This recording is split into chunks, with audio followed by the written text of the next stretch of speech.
sobre ter um encontro face a face com Deus. Em Atos dos Apóstolos, capítulo 1, verso número 1, Atos 1, verso 1, você vai entrar ali, o nosso programa está fazendo arte com a gente na hora de colocar ali a Bíblia. Ele entra, tem pouca vontade, mas ele entra, né? Vai lá. Nós vamos ler até o verso 3. Pai, nós oramos para que o Teu Espírito Santo ele possa ministrar o nosso espírito nessa manhã. Fale conosco, Senhor. Fale dentro de nós, Pai. Senhor, tudo aquilo que nos impede de compreender, de discernir a Tua palavra, de entender a Tua palavra, Senhor, nós queremos levar cativo, levar preso a cruz de Cristo agora, Pai. Em nome de Jesus. Amém. Nós vamos ler até o verso 3.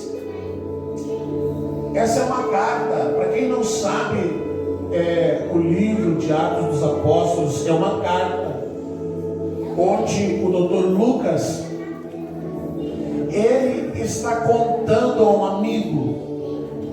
O mesmo autor do Evangelho de Lucas é o autor do livro de Atos. E então, esse livro mesmo, ele conta os atos dos apóstolos, o que os apóstolos fizeram após a morte de Jesus. E ele então está escrevendo uma carta a um amigo. Ele está relatando a um amigo o que ele viu, o que ele soube, o que ele conheceu de fontes fidedignas. E isso fez parte desse livro de Atos dos Apóstolos. Então ele diz lá para o amigo: olha, prezado Teófilo, que é o amigo de Lucas, no primeiro livro que escrevi, que é o Evangelho de Lucas, contei tudo o que Jesus fez e ensinou, desde o começo do seu trabalho, até o dia em que ele foi levado para o céu. Antes de ir para o céu, ele deu ordens, pelo poder do Espírito Santo, aos homens que ele havia escolhido como apóstolos. Depois da sua morte, Jesus apareceu a eles de muitas maneiras, durante 40 dias, provando sem deixar dúvida nenhuma que estava vivo. Os apóstolos viram Jesus e ele conversava com eles a respeito do reino de Deus. Amém? E ele conversava com eles a respeito do reino de Deus. O Dr. Lucas, ele traz nessa conversa com Teófilo, qual é o motivo? Por que a igreja primitiva ela adotou um estilo tão feroz? Por que a igreja primitiva era, se nós fôssemos comparar, na Segunda Guerra Mundial, os soldados, os aviadores japoneses, eles tinham um estilo de guerra que as nações temiam. Eles eram os kamikazes. Eles não apenas usavam as metralhadoras ou o lançamento de mísseis, mas eles se jogavam junto com o avião, com tudo. Eles estavam dispostos a dar a vida pelo imperador. Então, os aviadores de outras nações temiam esses aviadores japoneses, pela sua violência, pela sua paixão em guerrear. E a igreja primitiva, ela adotou um estilo kamikaze, ela adotou um estilo em que a própria vida deles não tinha valor. A própria vida deles não era valorizada. E quando nós olhamos para a igreja primitiva, que era agressiva, apaixonada e que se entregava por causa do reino de Deus, aquelas pessoas elas tinham algo dentro de si, que elas não temiam a morte, elas não temiam a perseguição. Tudo o que o Império Romano fez, todas as tentativas dos líderes religiosos em parar a propagação do Evangelho, em tentar diminuir o crescimento do reino de Deus, não deu certo. Porque eles prendiam aqueles irmãos, eles prendiam aquelas pessoas, e eles diziam: conte-me onde estão os apóstolos, conte-me onde estão os líderes, porque se você não contar, nós vamos matar você. E aquelas pessoas diziam: pode matar, não tem problema nenhum, vocês podem nos matar. Mas aquilo não era apenas uma expressão, não era um blefe, não era um jogo de palavras. Eles realmente não se importavam com sua vida. Então, quando eles eram levados ao Coliseu, onde eles eram mortos, onde eles eram colocados dentro daquele Coliseu, e os leões eram soltos, e quando eles eram colocados naquele Coliseu e colocados em tachos de óleo fervente, quando eles enfrentavam todo tipo de ameaça, todo tipo de tortura, eles continuavam adorando ao Senhor. E a palavra de Deus diz que eles não oravam para que Deus os livrasse daquela dor. Eles não oravam para que Deus os livrasse do sofrimento da morte. Porque na mentalidade daqueles irmãos, quanto maior o sofrimento que eles enfrentavam, maior seria a glória que eles entrariam na eternidade. Então eles não temiam a morte, eles não se desesperavam diante da morte, eles não tinham pavor da morte, eles esperavam tranquilamente o momento em que o seu corpo já não mais suportaria a dor qualquer que fosse, e se entregavam. Muitos eram queimados vivos. Todo tipo de tortura, todo tipo de morte violenta foi infligido àquelas pessoas da igreja primitiva. Mas aí nós olhamos para a igreja moderna, aí nós olhamos para o cristão moderno, e aí nós olhamos para o cristão desses dias, e para muitos não existe essa paixão, para muitos não existe esse desejo de se dar por causa de Jesus. Para muitos não existe esse desejo de gastar a vida, como disse o apóstolo Paulo: eu vou gastar a minha vida em prol de Cristo, em prol do seu reino, em prol do Evangelho.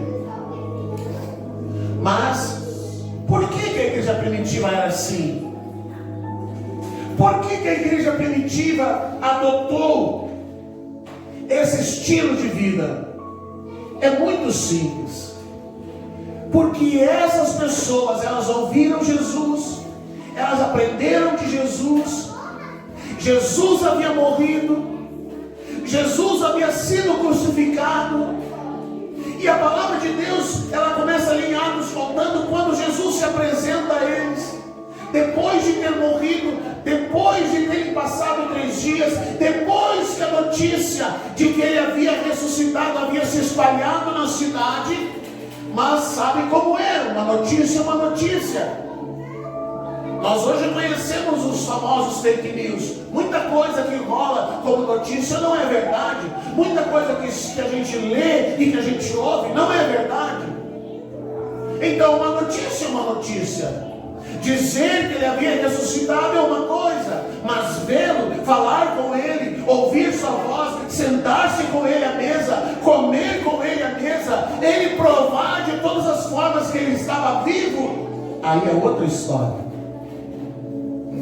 Então a palavra diz que quando eles estavam apavorados, quando eles estavam com medo, quando eles estavam reunidos, escondidos, porque agora Jesus havia morrido, porque agora o seu mestre havia morrido, porque agora suas esperanças haviam morrido.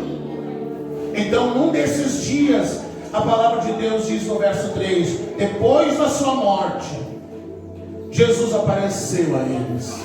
Aleluia. Depois da sua morte, Jesus apareceu a eles. Então agora a palavra diz, Jesus apareceu, e de muitas maneiras, durante 40 dias, ele provou que estava vivo. Então esses homens, eles viram Jesus. Esses homens tiveram um encontro face a face com Jesus. E a igreja moderna, o cristão moderno, a grande maioria nunca viu Jesus, nunca teve um encontro real com Jesus. Então nós temos em nosso tempo muitos teólogos, muitos homens que conhecem a palavra, muitas pessoas que sabem a palavra, muitas pessoas que decoram os seus textos, muitas pessoas que conhecem os seus textos, onde está, onde não está, mas poucos que verdadeiramente conhecem Jesus. Quando você abre a palavra de Deus e você vê tanto no Velho quanto no Novo Testamento o motivo de que muitos homens e mulheres eram profundamente apaixonados por Deus ou profundamente apaixonados por Cristo, é porque essas pessoas tiveram um encontro face a face com Deus. Se você pega Moisés, por que Moisés volta para o Egito? Por que Moisés enfrenta Faraó? Por que Moisés se dispõe a sair de uma vida cômoda, com sua família, com sua esposa, num lugar tranquilo, onde ele já vivia em paz, onde ele já estava vivendo um lugar onde ele já estava habituado a um estilo de vida tranquilo? E por que agora ele resolve voltar ao Egito, de onde ele saiu fugindo e com medo de ser morto? A palavra diz que quando Moisés estava no deserto, Deus veio e se apresentou a Moisés por meio da sarça que queimava. Ela queimava, mas não se consumia. E ele foi se aproximando para ver, e Deus fala com Moisés. E ele ouve a Deus. Ele teve um encontro real com Deus. Por que Jacó ele confiou tanto em Deus? Porque ele teve um encontro real com Deus. Aleluia. Deus aparece a Jacó no deserto quando ele está fugindo. A palavra diz que ele está sonhando, ele está acordado, ele vê o céu aberto, vê uma escada que sobe e desce, vê anjos subindo e descendo, e ele vê Deus assentado no seu trono, e Deus falando com ele, e Jacó tem a revelação daquela palavra sobre Betel. Essa é a casa de Deus, Deus está aqui e eu não sabia. E assim, vários personagens no Antigo ou no Novo Testamento tiveram encontros reais com Deus. Um deles, no Novo Testamento, o próprio apóstolo Paulo, ainda perseguidor, ainda um assassino, ainda um matador, ainda alguém que perseguia e matava. A palavra diz que ele era tão violento na sua tentativa de parar o evangelho. A palavra diz que ele respirava morte e violência. Mas esse homem, ele viu Jesus. ele viu Jesus. E quando ele viu Jesus na estrada de Damasco, quando Jesus se manifestou a ele, a vida de Saulo de Tarso, ela virou de cabeça para baixo. Ela foi completamente transformada. Então por que muitos hoje não têm força de propósito na sua vida com Deus? Por que muitos hoje são péssimos testemunhos de Cristo? Por que muitos hoje envergonham o Evangelho? Porque nunca viram Jesus. Porque para muitos Deus é algo tão abstrato, tão sem vida. Não existe uma realidade de Deus, não existe uma realidade de Cristo. Então nós vemos tantas coisas que envergonham o Evangelho. E que infelizmente, quando se fala de alguém que é seguidor de Jesus, as pessoas lembram de péssimos testemunhos, de péssimos exemplos, de péssimos modelos. São os modelos de pessoas que nunca viram a Deus, que nunca viram Jesus, que Jesus nunca se apresentou a eles, e que eles nunca tiveram a oportunidade de ter um encontro real com Jesus. Nunca viram Deus se manifestar na sarça, nunca viram Deus através de um sonho, nunca viram Deus na estrada de Damasco, nunca tiveram um encontro real com Deus. Mas graças a Deus, há pouco nós estávamos cantando: Senhor, formoso és, a tua face eu quero ver. Aleluia. A tua face eu quero ver. Quero te ver, Senhor. Eu só quero ver você. Eu quero te encontrar. Eu quero que o Senhor se mova e se manifeste na minha vida, no meu ser. E nosso desejo é que nessa manhã Deus possa se manifestar a você. Aleluia. É quando a palavra fala qual é o motivo, por que algumas pessoas elas não conseguem encontrar o Senhor, por que algumas pessoas não conseguem encontrar-se com Deus o Pai. Então a palavra diz em Mateus 11, 27: o meu Pai me deu todas as coisas. Ninguém sabe quem é o Filho, a não ser o Pai. E ninguém sabe quem é o Pai, a não ser o Filho. E também aqueles a quem o Filho quiser mostrar quem é o Pai. E a minha oração nessa noite é que Cristo possa te mostrar o Pai. Cristo possa se mostrar a você. Que Ele possa se apresentar a você. Amém? Vamos ficar de pé.